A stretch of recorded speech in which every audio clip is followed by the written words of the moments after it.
نحمده ونصلي على رسوله الكريم أما بعد فأعوذ بالله من الشيطان الرجيم بسم الله الرحمن الرحيم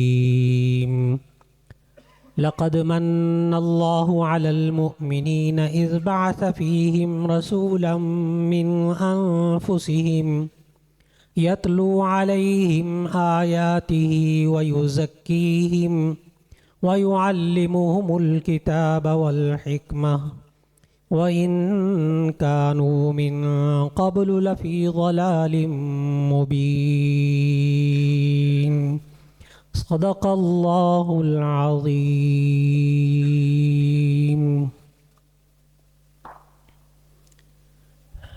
اللہ رب العزت نے ہم سب پر بڑا کرم فرمایا ہے کہ آج ہمارے بڑے ہمارے سروں پہ موجود ہیں۔ اللہ تعالیٰ حضرت علامہ ڈاکٹر خالد محمود صاحب دامت برکاتہم کے سائے کو ہمارے سروں پہ سلامت رکھے۔ ابھی مجھے ایک آتے ساتھ ایک جید عالم ملے، ایک جملہ کہنے لگے کہ ہمیں تو اہل سنت والجماعت کا مطلب بھی حضرت علامہ صاحب نے سمجھایا ہے، ہمیں تو اس کا مطلب بھی نہیں آتا تھا۔ اور پھر جب علامہ صاحب دامت برکاتہم نے جس طرح گلے لگا کر وہاں جامعہ شفیعہ میں اور جس طرح حکم فرمایا گلے لگا کر، سچی بات یہ ہے کہ اس وقت سے لے کر تڑپ تھی کہ اللہ رب العزت حضرت کی خدمت میں دعائیں لینے کے لیے پہنچا دیں۔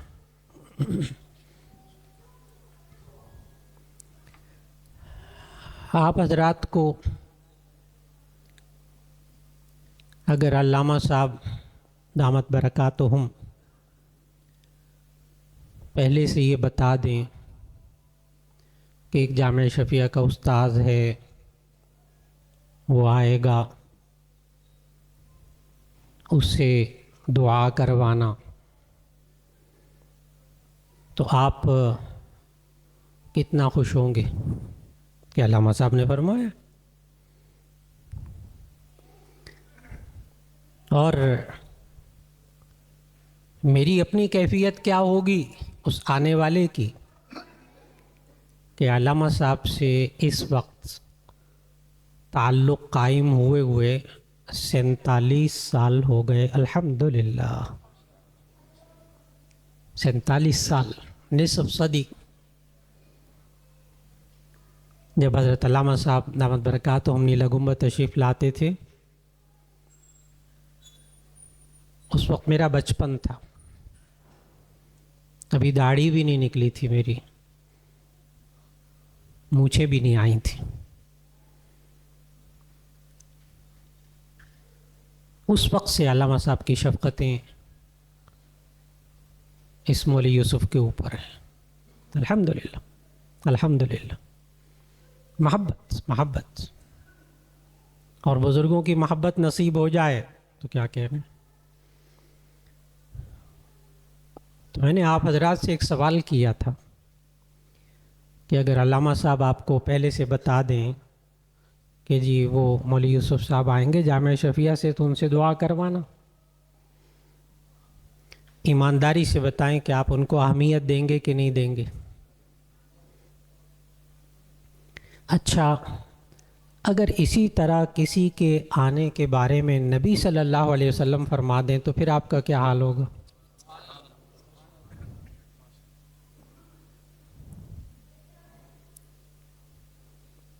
اور یہ حضرت علامہ صاحب دامت برکاتہم نے یہ والی بات پہلے مجھے گلے لگایا، یہاں آنے کی دعوت دی، پھر پاس بیٹھ کے پوری بات سمجھائی، وہی پوری بات وہی سبق آپ کو سنانے کے لیے آیا ہوں اور کچھ نہیں کرنا۔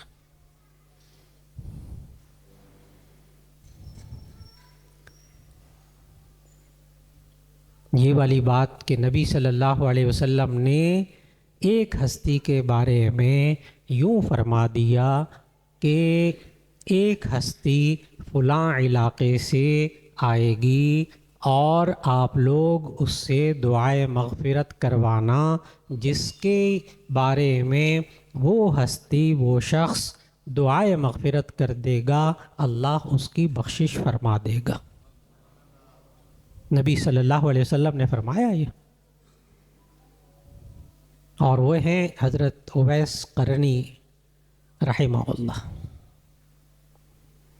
حضرت اویس قرنی رحمہ اللہ، ان کا نام نبی صلی اللہ علیہ وسلم نے لیا، صحیح مسلم میں حدیث موجود، حضرت علامہ صاحب نے اس دن وہ حدیث سنائی اور فرمایا کہ نبی صلی اللہ علیہ وسلم نے ارشاد فرمایا کہ اویس نامی ایک شخص آئے گا، یمن کے علاقے سے آئے گا،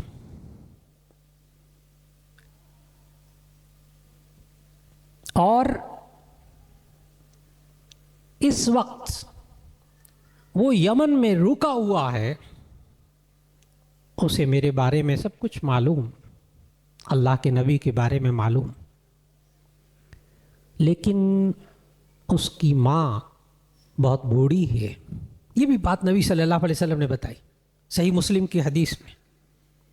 اس کی ماں بہت بوڑھی ہے، اس کی خدمت کرنے والا اور کوئی نہیں ہے، صرف اس وجہ سے وہ یمن میں رکا ہوا ہے، ماں کی خدمت کی وجہ سے نبی صلی اللہ علیہ وسلم کا دیدار کرنے کے لیے ابھی نہیں پہنچ پایا۔ اگر پہنچتے تو کیا ہو جاتے؟ صحابی، زیارت ہو جاتی تو صحابی۔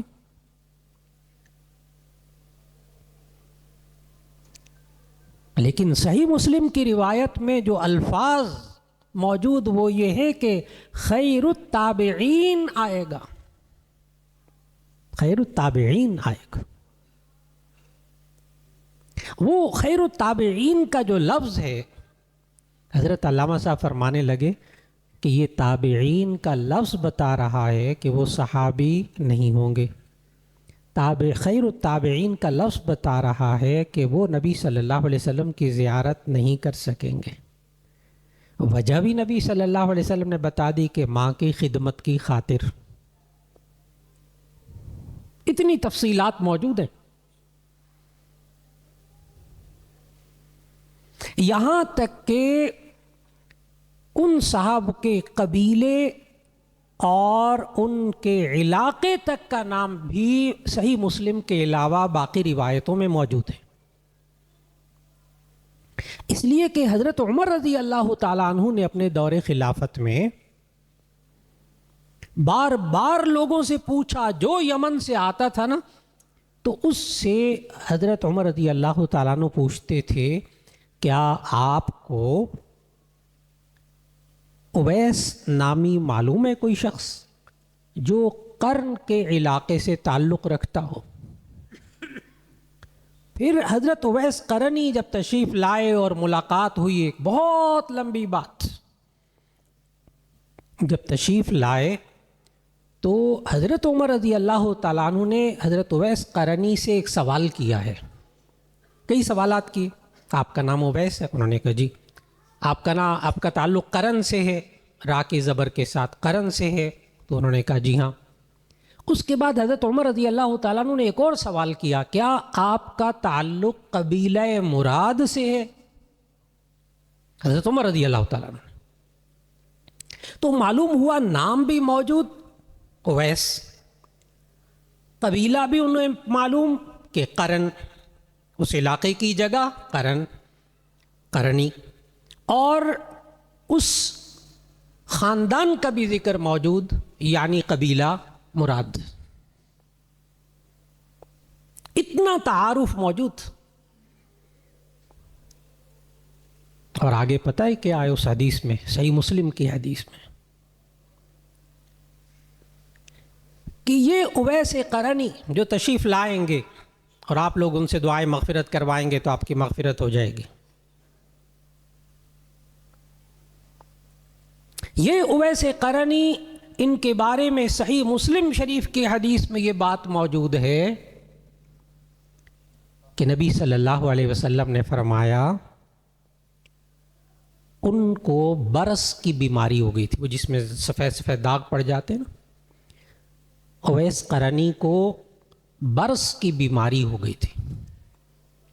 انہوں نے اللہ تعالیٰ سے دعا کی، اللہ تعالیٰ نے ان کو برس کی بیماری سے شفا عطا فرما دی۔ الا قدر الدرہم او قال الراوی قدر الدینار، مگر ایک درہم یا ایک دینار کے برابر سفیدی ان کے جسم پر باقی تھی۔ جہاں اللہ تعالیٰ نے سارے جسم کو ٹھیک کیا، وہ باقی بھی تو ٹھیک کر سکتا تھا،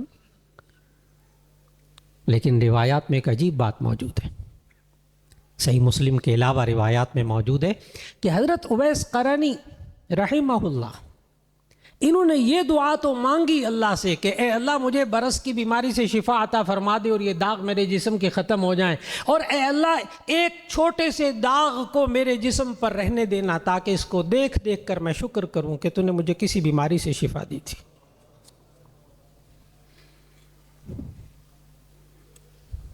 یہ ایک درہم کے برابر ذرا نشان باقی رہنے دینا میرے بدن پر، تاکہ جب دیکھوں، کیونکہ یہ انسان جب ٹھیک ہو جاتا ہے نا، پہلے تو جب بڑا بیمار ہوتا ہے تو بڑا اللہ کو یاد کرتا ہے، لیکن جب ٹھیک ہو جاتا ہے بالکل بیماری کا نشان بھی نہیں رہتا، پھر اللہ کو کیسے بھولتا ہے، معاشرے میں سب کو پتہ ہے۔ اویس قرنی نے اپنے لیے دعا کی تھی، اس داغ کا ذکر بھی نبی صلی اللہ علیہ وسلم نے صحیح مسلم کی حدیث میں کیا کہ اس کے جسم پر، اویس قرنی کے جسم پر جب وہ آئیں گے تو ان کی پہچان یہ ہے کہ ان کے جسم پر ایک سفید داغ ایک درہم کے برابر، درہم ہوتا تھا، حضرت علامہ صاحب نے یہ سارے سبق پڑھائے ہوئے ہیں، ایک درہم ہوتا ہے جب انسان اپنی ہتھیلی کو سیدھا رکھے اس پر پانی ڈالے تو پانی جتنا ٹھہر جائے گا نا آپ کی ہتھیلی کی گہرائی پر، اتنا درہم ہوتا تھا۔ تو معلوم ہوا اتنا داغ ان کے بدن پر موجود تھا، پہچان کے لیے نبی صلی اللہ علیہ وسلم نے بتایا،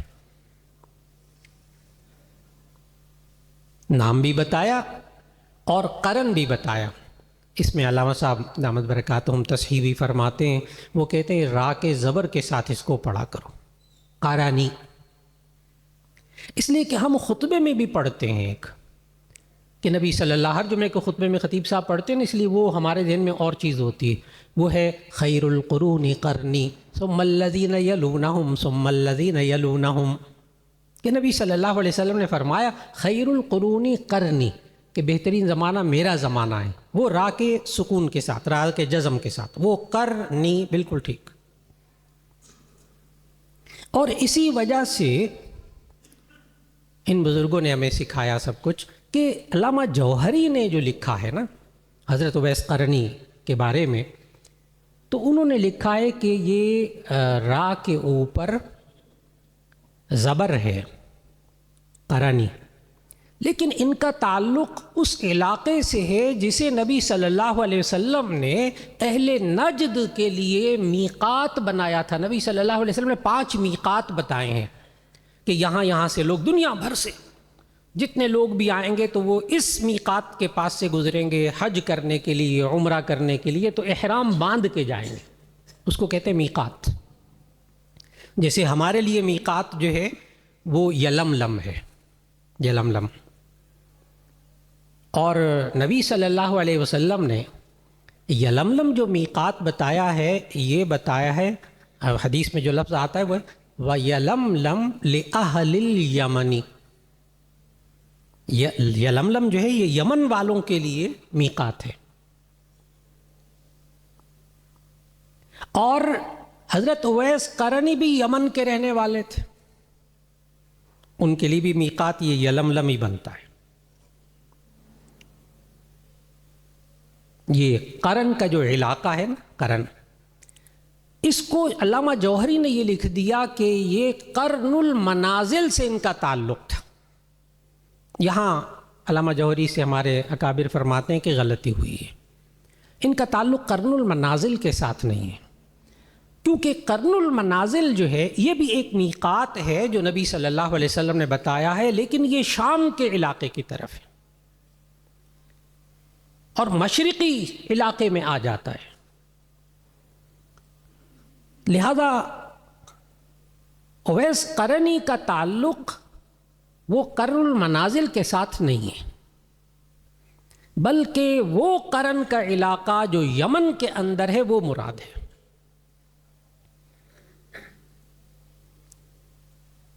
اور اصحاب لغت یہ لکھتے ہیں کہ یہ یمن اللہ تعالیٰ وہاں کے لوگوں کو حفاظت ان کی فرمائے اور ان کو ہدایت بھی عطا فرمائے رکھے۔ تو یمن یہ یمین سے نکلا، اور یمین کہتے ہیں دائیں طرف کو، یمین کہتے ہیں دائیں طرف کو، اس لیے یمن کو یمن کہتے ہیں۔ اور یہ دائیں طرف اس کو کیوں کہتے ہیں؟ مورخین نے بڑی عجیب بات لکھی کہ یہ خانہ کعبہ کے دائیں طرف ہے، اس لیے یمن کو یمن کہتے ہیں۔ اور یمن کے بائیں طرف جو ہے وہ شام ہے، ملک شام کا علاقہ ہے، اور شام جو ہے یہ بائیں طرف کو کہتے ہیں۔ بائیں جانب کے لیے دو نام، ایک شام اور ایک شمال۔ شمال شمال بھی بائیں کو کہتے، اور لغت میں شام بھی بائیں کو کہتے، اور یمن دائیں طرف کو، اس لیے یہ اویس قرنی یمنی یا یمانی کہلاتے ہیں۔ اور اس کو قرن را کی زبر کے ساتھ پڑھیں گے تو یہ اسی علاقے کا نام بنے گا۔ اصل میں یہ جو اویس قرنی رحمہ اللہ ہیں، یہ علاقہ اس کا نام بھی ان کے دادا کے نام پر ہے، ان کے آبا و اجداد کے نام پر، اور یہ جو قبیلہ تھا یہ آگے جا کر ایک اور دادا ہیں ان کے نام پہ ہے۔ حضرت اویس قرنی کے نسب کے اندر یوں لفظ آتا ہے، قرن را کے زبر کے ساتھ، قرن ابن نامیہ ابن رومان ابن نامیہ ابن مراد۔ قرن جو بیٹے ہیں رومان کے، وہ بیٹے ہیں نامیہ کے، وہ بیٹے ہیں مراد کے۔ اب آپ کو سمجھ میں آ گیا ہوگا حضرت عمر رضی اللہ تعالیٰ نے جو پوچھا تھا کہ جی آپ قرن کے ہیں، اس نے کہا جی ہاں، تو قرن بھی ان کے دادا میں سے ایک کا نام تھا جس کی وجہ سے اس علاقے کا نام قرن پڑا، اور مراد جو ہے وہ ان کے دادا میں سے ایک اور صاحب ہیں، اس لیے اس قبیلے کا نام قبیلہ مراد تھا۔ اب ساری بات سننے کے بعد درمیان میں عرض کرتا چلوں کہ آپ نے ایک سنا نا وہ خیر القرون قرنی، اس کے بارے میں بھی حضرت علامہ صاحب اللہ تعالیٰ ان کی عمر میں برکت نصیب فرمائے۔ ایک اختلاف ہے محدثین میں کہ نبی صلی اللہ علیہ وسلم نے یہ جو ارشاد فرمایا نا خیر القرون قرنی، کہ بہترین زمانہ میرا زمانہ ہے، تو محدثین اور مورخین میں اس بات میں مختلف رائے ہیں کہ خلفائے راشدین کا زمانہ خیر القرون میں شامل ہے یا نہیں۔ نازک مسئلہ، خلفائے راشدین کا زمانہ یہ خیر القرون میں شامل ہے یا نہیں، یعنی یہ بہترین زمانہ ہے، یعنی بہترین دور۔ نبی صلی اللہ علیہ وسلم نے فرمایا خیر القرون قرنی، بہترین زمانہ میرا زمانہ ہے، میرا دور ہے۔ تو کیا اس خیر القرون میں خلفائے راشدین کا دور شامل ہے یا نہیں؟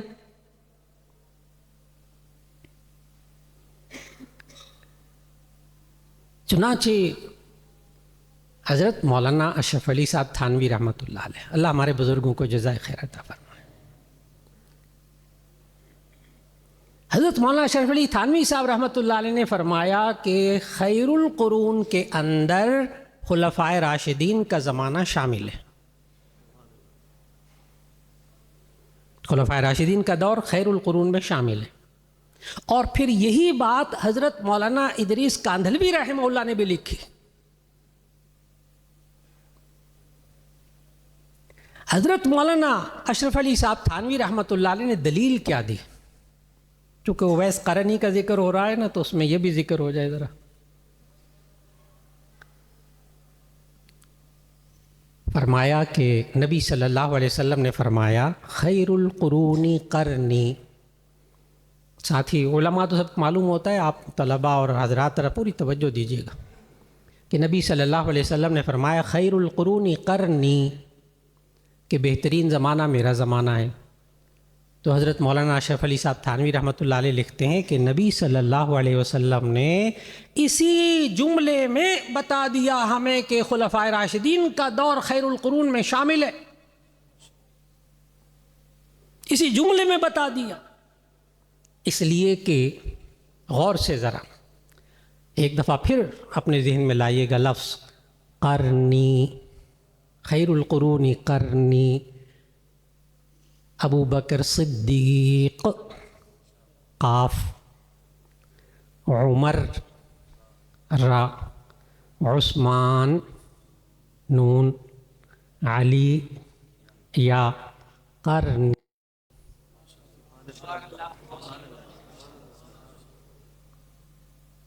خلفائے راشدین کی ترتیب تک بتا دی تھی نبی صلی اللہ علیہ وسلم. ترتیب میں اختلاف نہ رکھیے گا. پہلے خلیفہ حضرت ابو بکر صدیق رضی اللہ تعالیٰ عنہ، دوسرے حضرت عمر رضی اللہ تعالیٰ عنہ، تیسرے حضرت عثمان غنی عثمان رضی اللہ تعالیٰ عنہ، اور چوتھے حضرت علی رضی اللہ تعالیٰ عنہ. تو خیر القرون قرنی، اویس بھی قرنی، چاروں لفظ اس میں آ گئے، چاروں لفظ اس میں آ گئے. جو اویس قرنی ہیں وہ خلفائے راشدین کے دور میں آئیں گے سامنے. اویس قرنی، اس قرنی سے آپ ایک یہ بات بھی سمجھیں گے کہ یہ خلفائے راشدین کے دور میں آئیں گے. نبی صلی اللہ علیہ وسلم کے سامنے نہیں آ سکیں گے. دیکھیے نبی صلی اللہ علیہ وسلم نے یہ نہیں کہا کہ وہ مجھے دیکھ نہیں سکیں گے، میری زیارت نہیں کریں گے. یہ تو بہت عجیب بات ہو جاتی ہے نا. کیا فرمایا؟ وہ جو صاحب اویس قرنی آئیں گے وہ خیر التابعین ہوں گے، وہ خیر التابعین ہوں گے. اور تابعی کس کو کہتے ہیں؟ کہ جس نے نبی صلی اللہ علیہ وسلم کی زیارت، نبی صلی اللہ علیہ وسلم کی زیارت نہ کی ہو، اپنی آنکھوں سے ملاقات نہ ہوئی ہو. وہ صحابی نہیں ہوں گے، وہ تابعی ہوں گے، کیونکہ انہوں نے صحابہ کی زیارت کی ہوگی، وہ تابعین ہوں گے انشاءاللہ. اور پھر نبی صلی اللہ علیہ وسلم نے یہ جو فرما دیا کہ آپ ان سے دعائے مغفرت کروائیں، ان کے انشاءاللہ آپ کی مغفرت ہو جائے گی. وہ الفاظ پتہ کیا ہیں؟ صحیح مسلم کے الفاظ ہیں فَمُرُوهُ فَلْيَسْتَغْفِرْ لَهُمْ. تم ان سے دعائے مغفرت کروانا اپنی. یہ مقام ولایت، آپ کی اس ولایت کانفرنس میں جس ولی کا تذکرہ ہو رہا ہے، حضرت عمر رضی اللہ تعالیٰ عنہ نے جب اویس قرنی کی تلاش کروائی تھی تو لوگوں نے پتہ کیا کہا تھا؟ لوگوں نے کہا تھا کہ ہاں ایک بندہ ہے اس نام کا، اس کے پاس تو لباس بھی نہیں ہے، لباس بھی نہیں ہے، وہ تو کھنڈرات میں پڑا رہتا ہے، وہ تو عجیب عجیب سی باتیں کرتا ہے. آپ امیر المؤمنین خلیفہ رسول صلی اللہ علیہ وسلم، خلفائے راشدین میں سے ایک سلسلہ، آپ پوچھ رہے ہیں ان کے بارے میں، آپ پوچھ رہے ہیں ان کے بارے میں. وہ تو ایسا انسان ہے. چند لوگ گئے ملاقات کے لیے حضرت اویس قرنی رحمہ اللہ کے پاس.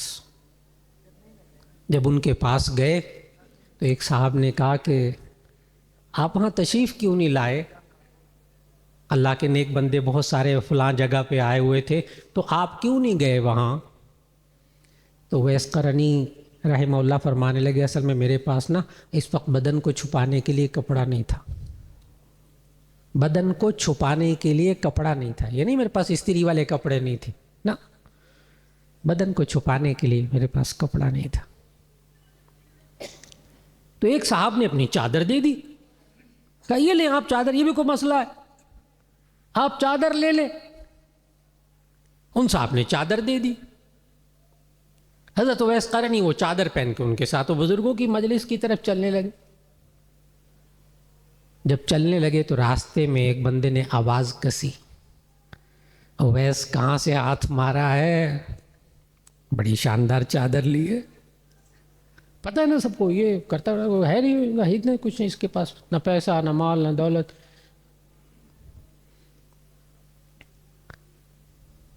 آج کل کے جو ولی ہوتے ہیں نا وہ آوازیں کسنے سے ناراض ہو جاتے ہیں، لیکن جو واقعی اللہ کا ولی ہوتا ہے نا وہ لا یخافون لومۃ لائم، وہ کسی ملامت کرنے والے کی ملامت سے کبھی خوف زدہ نہیں۔ اویس قرنی نے انہی ساتھیوں کو کہا، دیکھا اس لیے نہیں میں چادر پہن کر باہر آ رہا تھا، مجھے پتا تھا کہ یہ سوال اٹھانے لگے لوگ۔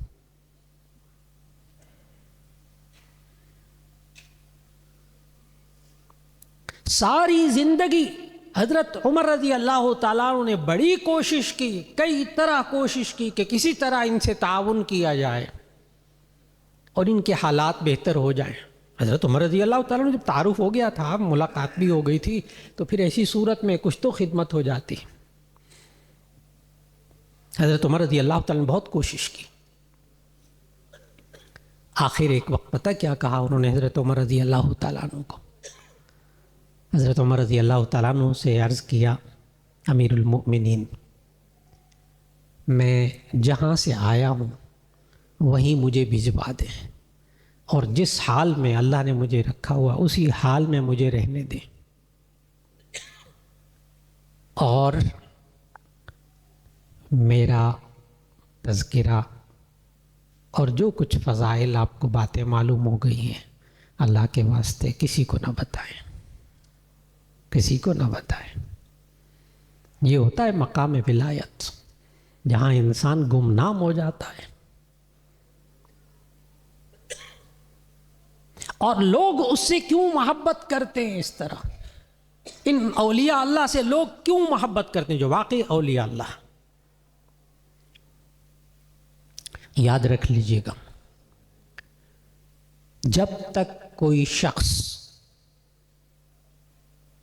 بعثت نبوی کے مقاصد کو پورا نہ کرے وہ اللہ کا ولی نہیں بن سکتا۔ 4 مقصد جو اللہ تعالیٰ نے خود بتائے، پھر سمجھیے گا ان کو کیسے پورا کیا حضرت اویس قرنی رحمہ اللہ نے۔ 4 مقصد بہت آسان۔ نمبر 1،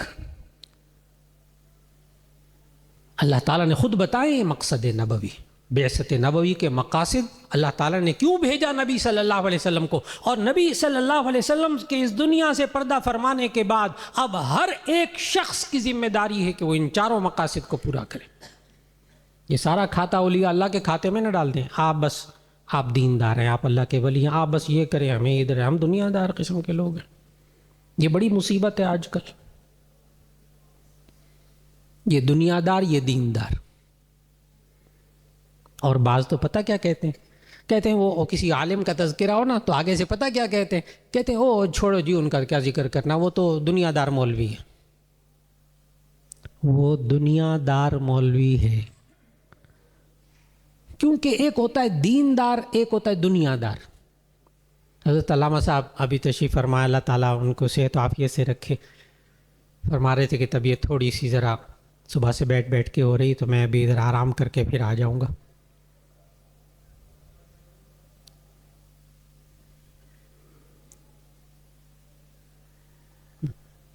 یہ حضرات ہمیں بتاتے ہیں کہ دیندار اور دنیا دار کی جو تقسیم ہے یہ عیسائیوں نے کی ہے، یہ مسلمانوں کی تقسیم نہیں ہے۔ یہ دیندار، یہ دنیا دار۔ دیندار ویٹیکن سٹی میں جائے گا، سارے مولوی انہوں نے جتنے ہیں نا عیسائیوں کے، سب کو جناب ایک علاقے میں بڑی سہولتیں دے کے وہاں پہنچا دیا ہے، اور باقی ہم باہر رہ کر دنیا دار خوب کمائیں گے، اور اتوار کو آ کے آپ کو چندہ دے دیں گے، پھر آپ چپ کر کے ہمارے لیے دعائیں کریں بس۔ یاد رکھ لیجئے گا، ایک مسلمان 100% دنیا دار ہو. دنیا دار کے بعد دنیا رکھنے والا نا. 100% دنیا دار ہو اور 100% دیندار ہو, یہ ممکن ہے. قرآن مجید میں دیندار دنیا دار کی تقسیم نہیں ہے. قرآن حکیم میں تقسیم ہے ایمان کی اور کفر کی. فمن شاء فلیؤمن ومن شاء فلیکفر. یہ آج جو تقسیم نکل آئی ہے, اس کی وجہ سے لوگوں نے سمجھا کہ دنیا دار جو ہوتا ہے وہ کامیاب ہوتا ہے یا دیندار کامیاب ہوتا ہے. یاد رکھ لیجئے گا, اویس قرنی جو ہیں وہ دنیا سے بہت دور رہ کر ایسے انسان تھے کہ جن کے پاس لوگ جاتے تھے اور وہ دعائے مغفرت کرتے تھے اور لوگوں کی مغفرت ہو جاتی تھی. اویس قرنی ایک بات پر عمل کرتے تھے. آج اگر کوئی دیندار بھی اس پر عمل نہ کرتا ہو تو لوگوں کے دلوں میں اس کی عزت نہیں ہوگی. آج ہر دیندار یہ چاہتا ہے کہ اللہ بھی مجھ سے محبت کرے, لوگ بھی مجھ سے محبت کریں. ہر ایک چاہتا ہے, ہر ایک کی آرزو ہے لوگ مجھ سے آج بس اوقات ہمارے ساتھی بھی پوچھتے ہیں, ہمارے علماء ساتھی پوچھتے ہیں, لوگ ہم سے محبت کیوں نہیں کرتے؟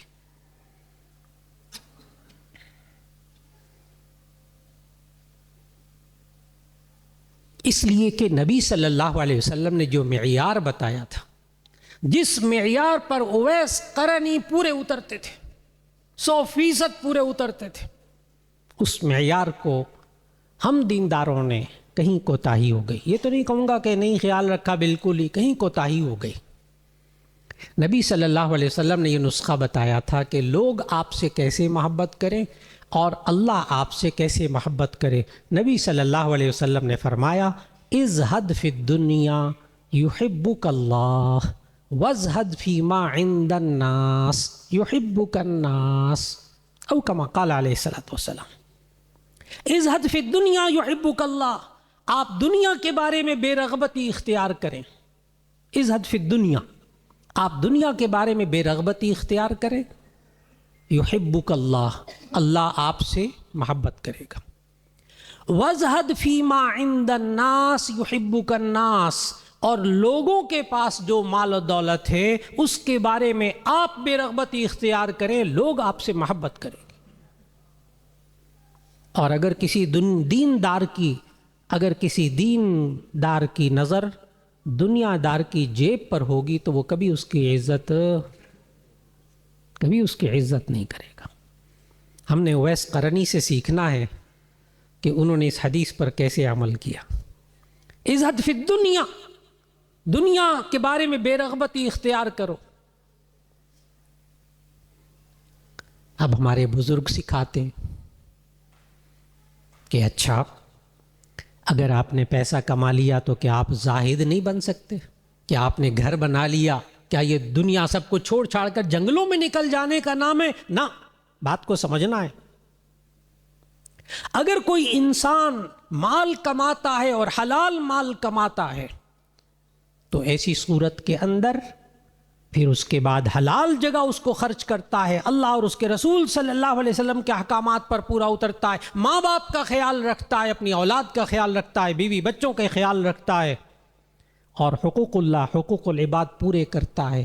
یہ زاہد ہے, یہ زاہد ہے.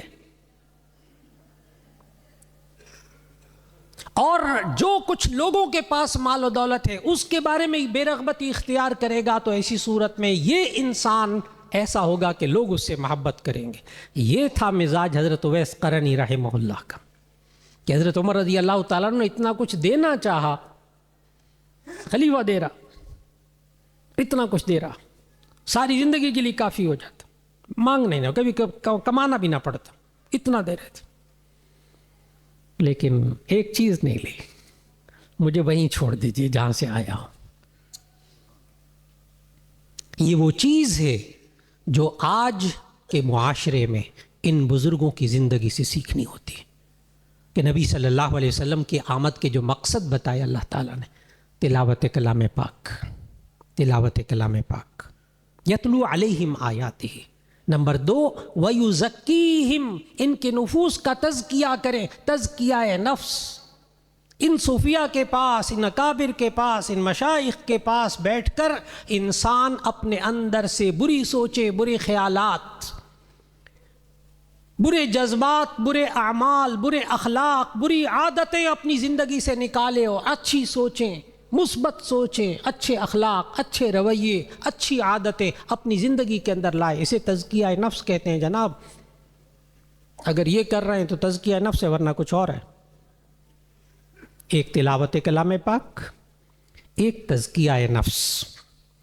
نمبر 3 وَيُعَلِّمُهُمُ الْكِتَابَ، کتاب اللہ کی تعلیم، کتاب اللہ کو سیکھنا سکھانا۔ نمبر 4 وَالْحِكْمَةَ، دانائی، دانائی سیکھنا۔ دانائی کیا ہے؟ حضرت عبداللہ ابن عباس رضی اللہ تعالیٰ عنہ کی روایت کے مطابق مفسرین نے اس کی خوب تشریحات کی ہیں۔ حضرت عبداللہ ابن عباس رضی اللہ تعالیٰ عنہ کی روایت کے مطابق حکمت کیا ہے، دانا کیا ہے؟ پھر آپ کو سمجھ میں آئے گا کہ یہ حضرت اویس قرنی کے پاس یہ دانائی کتنی تھی۔ بوریاں بھر کے تھی، یہ والی دانائی بوریاں بھر کے تھی حضرت اویس قرنی کے پاس، یہ والی حکمت۔ حضرت عبداللہ ابن عباس رضی اللہ تعالیٰ عنہ فرماتے ہیں حکمت اور دانائی یہ ہے، غور سے سنیے گا، کوئی مشکل کام نہیں ہے۔ فرمایا کہ حکمت اور دانائی یہ ہے، جو کہ چوتھا اور آخری مقصد ہے نبی صلی اللہ علیہ وسلم کے تشریف لانے کا، کہ حکمت اور دانائی یہ ہے کہ انسان اللہ کے حلال کردہ چیز کو حلال سمجھے، اللہ کی حرام کردہ چیز کو حرام سمجھے۔ دانائی ختم ہو گئی، بات مکمل ہو گئی۔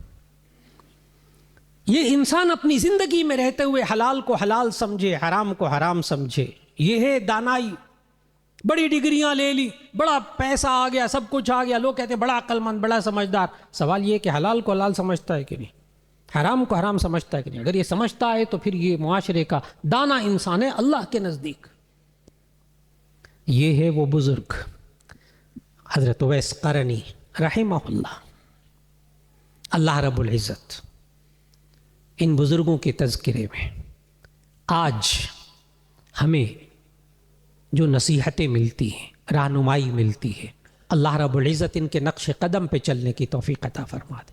پھر آپ ذہن میں لائیے گا کہ کیا مقام ہوگا کہ جن کی آمد کے بارے میں نبی صلی اللہ علیہ وسلم نے پہلے سے بتا دیا ہے۔ اور حضرت علامہ صاحب دامت برکاتہم نے جب حضرت اویس قرنی کا ذکر کیا، پتہ ہے علامہ صاحب کیا فرمانے لگے؟ فرمانے لگے اس سے تو یہ معلوم ہوا، آپ کے ذہن میں بھی بات آئی ہوگی، اس سے تو یہ معلوم ہوا کہ نبی صلی اللہ علیہ وسلم کو علم غیب تھا، علم غیب تھا۔ دیکھو نا، اویس قرنی وہ آئیں گے بعد میں، میرے ابھی نہیں آئیں گے، اور ان کے یہ داغ بھی ہے جسم پر، اور یہ بھی ہے فلاں بھی، ساری علامات۔ تو اس کا جواب بھی پھر علامہ صاحب نے سمجھایا، کہنے لگے کہ نبی صلی اللہ علیہ وسلم کے بارے میں اللہ تعالیٰ نے قرآن مجید میں کہا ہے تِلْكَ مِنْ أَنْبَاءِ الْغَيْبِ نُوحِيهِ إِلَيْكَ، یہ غیب کی خبریں ہیں جو ہم آپ کو بتاتے ہیں۔ تو نبی صلی اللہ علیہ وسلم کو اللہ تعالیٰ نے غیب کی خبریں بتائی ہیں،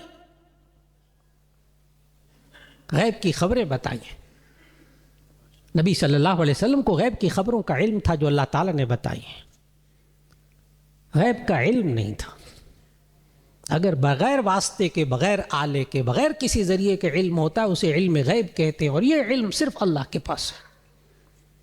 لہذا اویس قرنی کے بارے میں جو معلومات نبی صلی اللہ علیہ وسلم نے پہلے سے دے دی، یہ بھی اللہ تعالیٰ نے بتائی ہوئی تھی۔ اور پھر اہمیت اپنے ذہن میں رکھیے گا، یہ وہ ہستی ہیں جن کے آنے کے بارے میں خود نبی صلی اللہ علیہ وسلم نے بتایا۔ وآخر دعوانا ان الحمد للہ رب العالمین۔